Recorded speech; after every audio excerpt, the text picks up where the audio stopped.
Hello everybody, Douglas Waltz, Old Man Comic Book Reviews, coming at you with a stack. Let's see what we've got today. First up is issue 5 of The Army of Darkness versus Reanimator Necronomicon Rising. If that title is any longer, there'd be no art on the cover. Writer is Eric Burnham, artist is Iman Casalos. I kind of sort of think this might be the last issue. Seriously, yes. But of course, because it's an Army of Darkness comic book, it left on a cliffhanger. So there's the first problem. Herbert West, we go to the future. He's got a robot arm. They got to get the Necronomicon away from him. Ash does a really good bit with the Necronomicon where he just does this, screams about the Necronomicon is loose and anyone can get their hands on it, and all of a sudden a bunch of Deadites show up because they heard that. And we get a lot of blood and guts. Throwback to Army of Darkness when they go back in time to medieval times. Herbert ends up with a fella named Howard Phillips. I'll let you figure out why that's funny. And this was fun. I kind of wish that wasn't the end of it, but we'll find out. Maybe they'll make another one. I would probably read another one. A lot of big books this episode. Yeah, I got it right the first time. First up, as far as big ones go, the 2022 annual of Batgirl. The Batgirl Body Swap Bonanza. Which, let's see, will you just give me what I want to know right this minute? Of course not. Why would they want to do that? Is that it? Oh, here we go. Yay! So we got Becky Cloonan and Michael W. Conrad do the story. Robbie Rodriguez is the art. And we've got the Batgirls who Barbara Gordon is getting ready to go back to Gotham. But she's going to leave the Batgirls the loft because they've been doing some good work there. And then they make a wish on a coin and it lands on its edge. They flip the coin. Heads we do one thing, tails we do the other. And they body swap. So one Batgirl's in the other Batgirl's body. They're playing that up pretty good for chuckles, and they don't resolve it, to be honest. It's got a cliffhanger that'll be continued in Batgirl 13, which I was really worried about because comic book companies like to cancel everything on issue 12. So this is a good sign that they'll keep my Batgirl, because this is the only Bat book I buy. Well, there's another Bat book. It's Batman and Scooby-Doo Mysteries. Batman and Scooby-Doo don't fight. Alright. Final issue of Orcs, The Curse, Volume 4. Created, written, and illustrated by Christine Larson. This is not the first Orcs book. We've talked about Orcs before. And there's a curse on the entire tribe where this bad guy, who reminds me of the Ice King for some reason from Adventure Time, possesses all the orcs and has them march in a death march right toward the human village, saying the word kill. Even the children, orcs. So they have to find a route to save the day.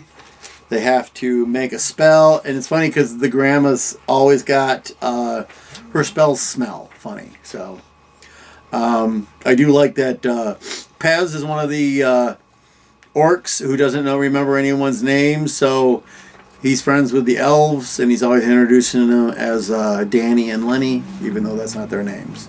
He just calls them Danny and Lenny. So it's a good book. I'll look forward to the next Orcs book. It's always usually about 4 issues. That's all you get.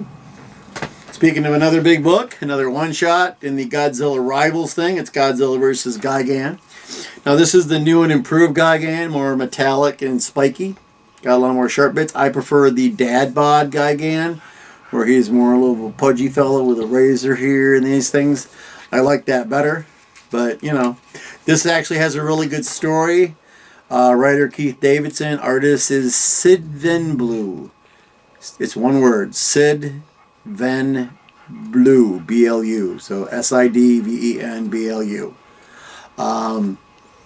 And it deals with 9/11. I remember the other day I was complaining about it's always the guy with the weird sunglasses and the collar that looks like they've been in an accident, aliens. Well, they brought back the cockroaches from the Godzilla vs. Gigan movie, so I was pretty happy about that.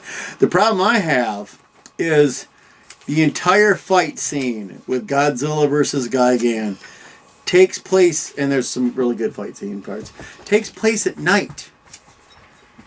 It's okay, when they do these movies, these kaiju movies, they'll shoot them at night because it hides stuff. This is a comic book. It didn't need to be at night.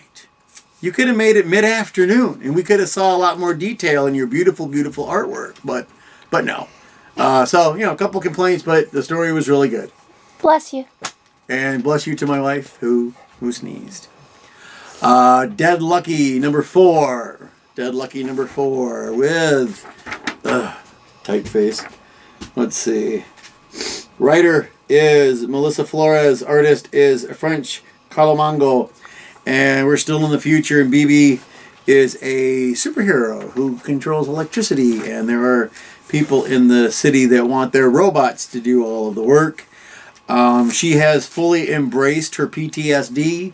She sees her squad that all died out from under her when she was in the war all the time, and they continue to get her into an inordinate amount of trouble. So this is a really good book. It does deal with war-based PTSD.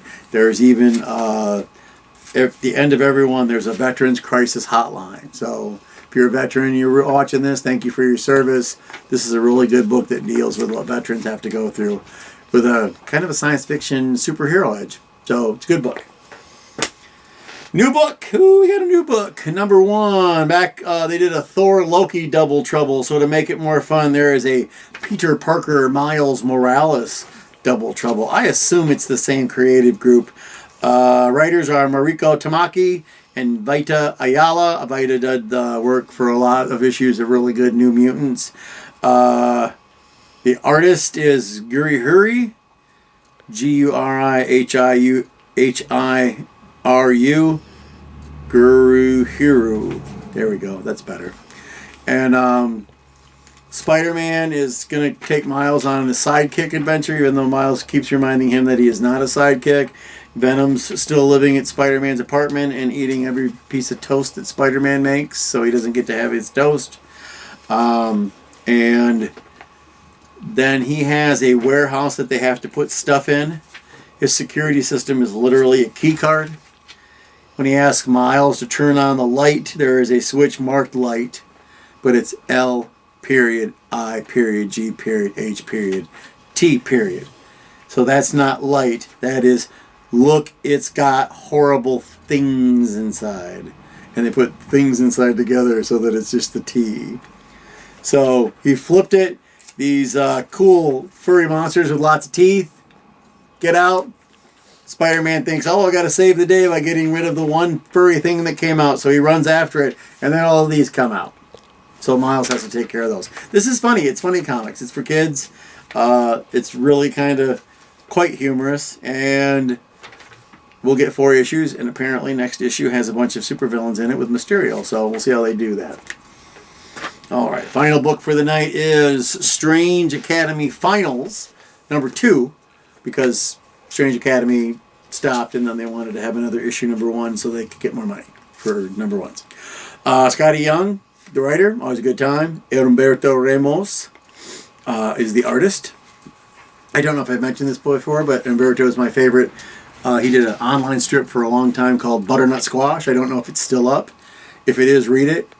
It's weird. It's funny. So, Strange Academy, when last we met, the Strange Academy crew had split up, didn't want to get back together, but they all are back and making fun, and they have to clean the campus. So they're cleaning and making everything pretty. The interesting part for me was the bathroom, because they're like, okay, the bathroom's gross, we got to finish the restrooms, but then they had to activate their third eye to clean up the mystical gross things in the bathroom. So I thought that was pretty interesting. So it's more drama at the Strange Academy, and the kids knowing, they got to help their buddy Calvin, who talks to a guy named Gaslamp. So they try to trick Gaslamp. Unfortunately, Gaslamp is way smarter than them, because he sells drugs to kids so they can have their magic, but after they can't pay anymore, he makes them part of a very big machine, which we don't know what the machine does yet. So it ended with a big explosion, which is always a good time. There's also a Strange Academy extracurricular list of things. And that's it. So issue 3 comes out in December. Let me scoop all these back up. So that was a big stack. They're always a big stack. Dark Web is coming. Dark Web is the Spider-Man Inferno crossover, for those of you who ever read comic books during Inferno. And this time it's a Spider-Man twist. We sort of have a hint of what's going to go on. But we'll have a lot more comic books to cover when we get that. Sophie, Fiona, I didn't see you this weekend. As anyone on the internet knows, we've been having car troubles recently, so we had to get a new car. That's always a fun time. I'd like to make a shout out to our friends at SRS Cinema, owned by Ron Bonk, who actually contributed a couple of bucks to the fund to pay off the old broken car and get us a new car. So thanks, Ron. We appreciate that. As for the rest of you, I'll see you next week. Go read a comic book.